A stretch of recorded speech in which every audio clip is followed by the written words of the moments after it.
Pourquoi c'est important, en fait, d'aller faire une correction au niveau de son bureau de crédit suite à une proposition ou à une faillite? Dès que tu es libéré, c'est hyper important d'appeler une entreprise comme le BUCC parce que les syndics, leur mandat, c'est de faire la proposition ou la faillite. C'est pas de faire des corrections suite à la libération. On a quelques exemples ici qui valent la peine quand même. On a Stéphane qui a fait une proposition, qui avait décidé de juste pas vraiment faire de démarche pour corriger. Puis quand il nous a téléphoné, son score de crédit est passé de 503 à 615.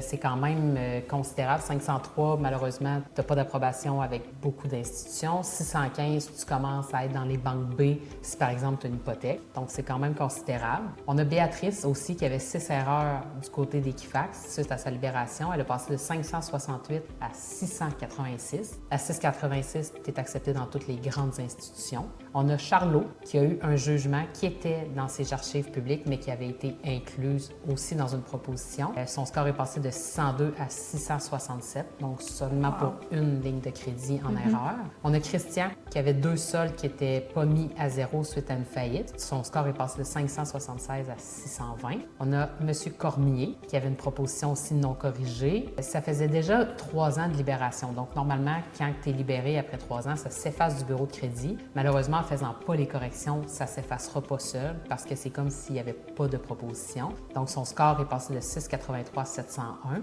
On a Nancy avec une proposition également de 618 à 750. Puis on a Serge qui avait une proposition aussi non corrigée qui est passée de 491 à 634. Donc c'est quand même considérable.